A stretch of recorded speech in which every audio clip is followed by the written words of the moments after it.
beautiful meditation. Okay, Nirdosh, is there anything else that you would like to say to our viewers?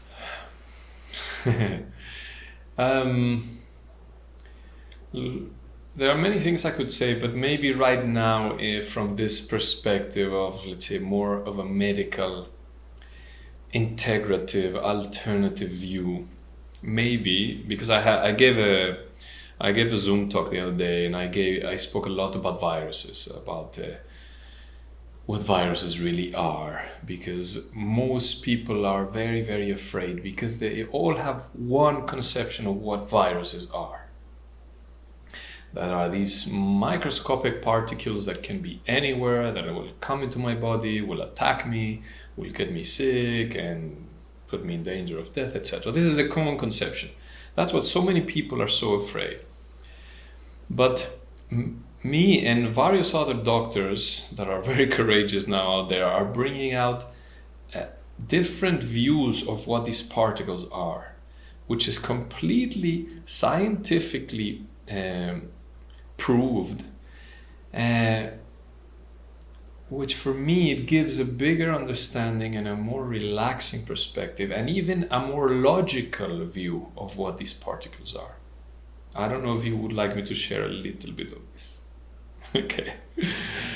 As I was sharing in this talk the other day, these particles, which have a little piece of genetic material, DNA or RNA, covered by a capsule of a mix between protein and fat.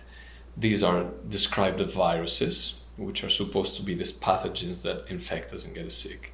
There's many other views that describe what they are.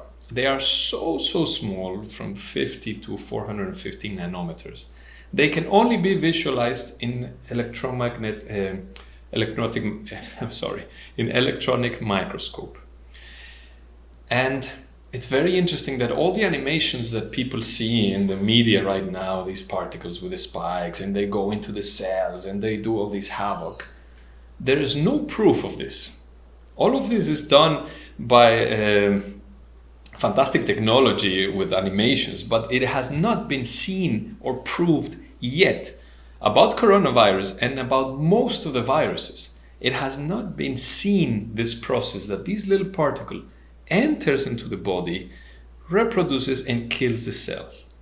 This is a theory. If you search, there is not a single scientific video of the coronavirus that does this.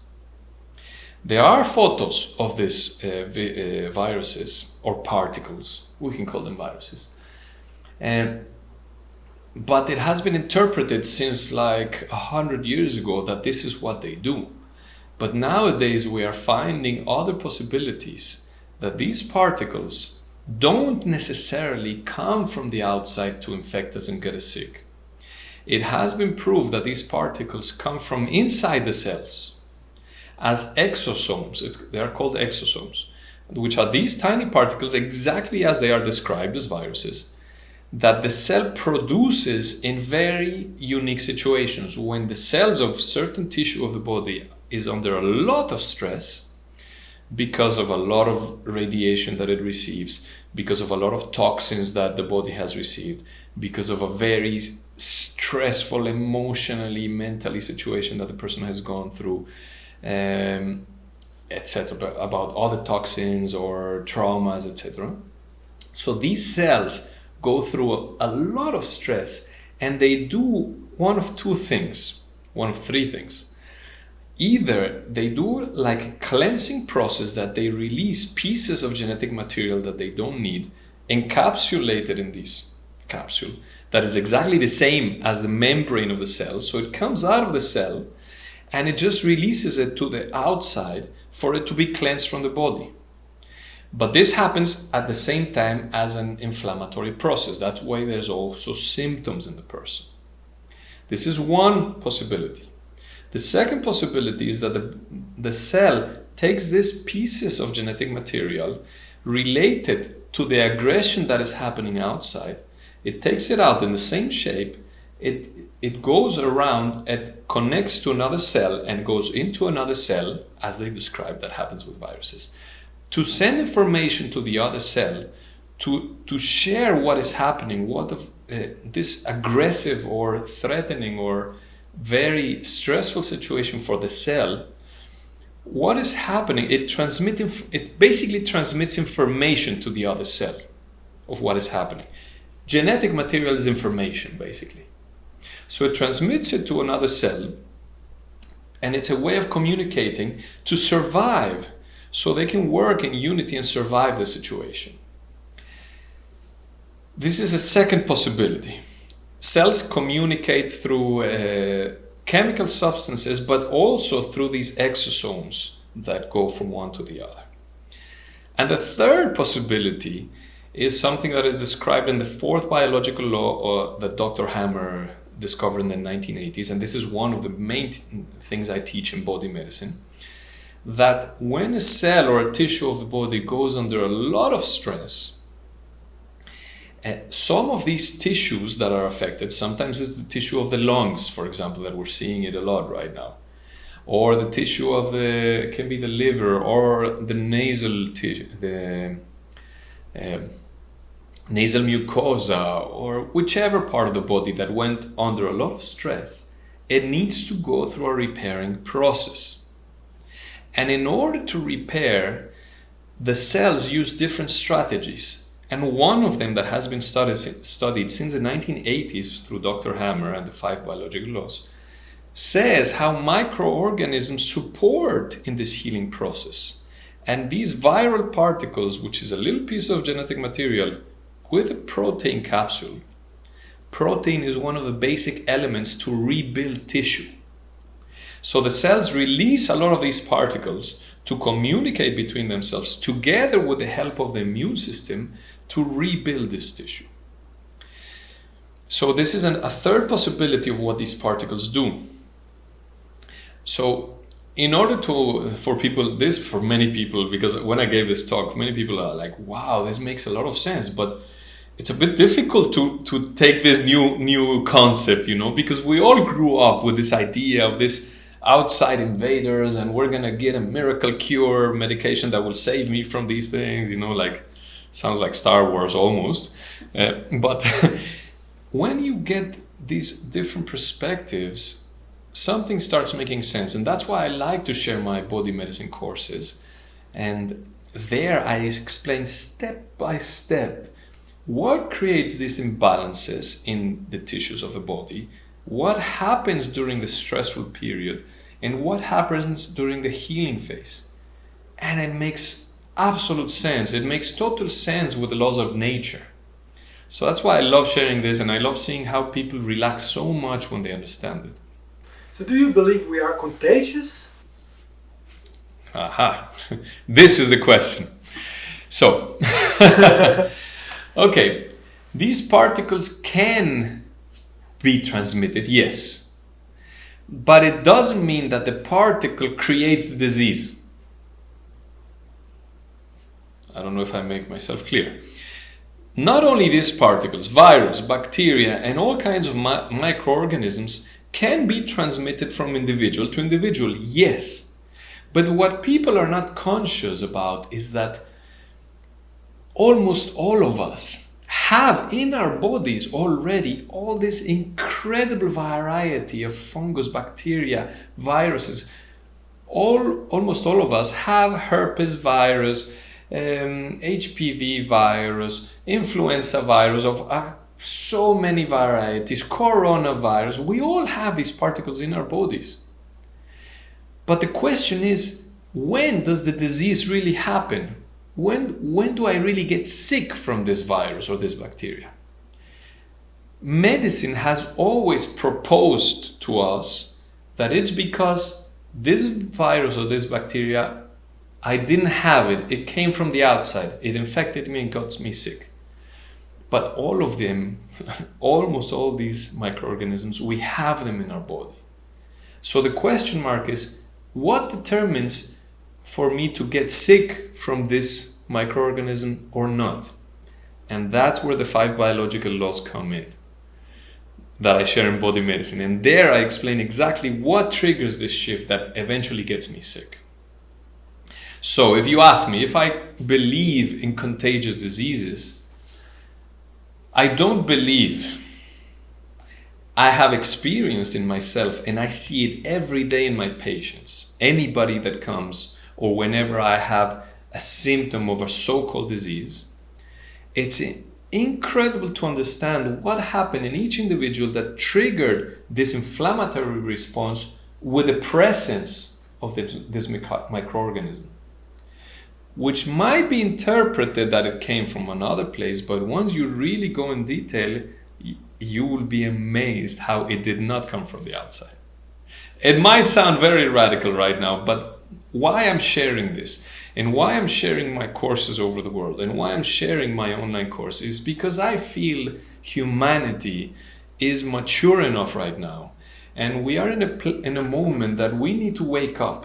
We need to wake up from the old paradigm that is completely fear-based into a more conscious, logical and tuned into a new paradigm that is really in tune with nature, that is not in tune with fear, that is tuned with the laws of nature. And all of this is explained very clearly in the courses I give. And one more thing that might help to understand this, I'm sorry if I'm expanding in this topic, but one thing that I didn't share the other day in this talk that I gave is something that is creating a huge part of this fear pandemic that we're experiencing is the numbers that they're giving.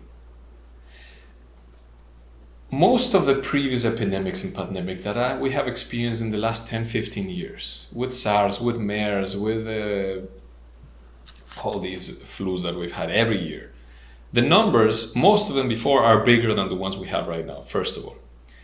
And if we go to previous pandemics, the 1918, 1968, and all the previous pandemics that were in the world were exponentially, incredibly bigger than what we're facing right now. These are facts, okay? Of course, we didn't have the social media and what the media is doing right now. That's why it makes it much more scary. This is much, much smaller. But what I want to say is that the numbers that come out from the World Health Organization or from the media, whatever, are the tests that come positive for coronavirus or the deaths that have been confirmed because of coronavirus. It's just because they're using a method almost worldwide. The diagnostic method that is used is PCR, RT-PCR test, which is a method that has been used for decades to diagnose certain diseases, especially virus, that I will try to explain it very briefly. It's a test that analyzes pieces of genetic material, tiny fragments of genetic material. So in this case, let's say the coronavirus, they take a tiny piece of this genetic material, which this piece, this fragment of genetic material, we all have it everywhere because in our DNA we have almost all these codes that are in most of the viruses, most of the bacteria, and most of many microorganisms. So what they do with the PCR is they take this fragment and they kind of multiply it. In this test is like they try to find this piece in our blood, let's say, but in order to find it, they need to kind of set the sensitivity of the test, let's say. They need to amplify it to find this microscopic particle. And every country has different parameters on how much they need to amplify it, how many cycles they need to do to find it to come out positive. So the more the sensitivity they put up, the more positive results there will be. The less they amplify it, the more negatives there will be. And now it comes out, and even the medical system puts out that these tests have 80% of false positives. 80%. It just came out from China, another test I received, that they calculated just now for the coronavirus, they calculated that between 50 and 80% of the positives were false positives because of the kind of tests they do, which are non-specific. In order to have a very specific test, they will need to decode completely the piece of RNA of the virus and completely all the shell that is around, and make a specific test for that which doesn't exist. So the numbers that we're hearing are very subjective. So that will mean all the decisions that are made by our governments are not based in rational but more fear-based reactivity, something like that?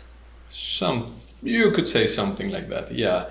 Basically, we can say that the numbers are tests that come positive, yes, but even if they do, let's say, even if they do that same test in another country that has literally not been touched by this strand of coronavirus. Let's assume that a country somewhere far away, that this coronavirus has not arrived, and if they go in the hospital and they do the same test to all the patients there, to the ones who have pneumonias or coughs or colds or whatever symptoms, and to the ones that don't have that, if they apply it to the same, we will get very similar results.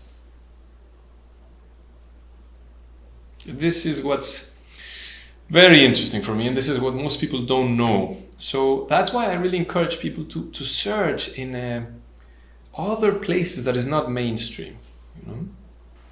Thank you, Nirdosh. I really appreciate you. I really appreciate the work that you've been doing, the perspective that you brought to us. It's all make a big difference in the time like this, I think.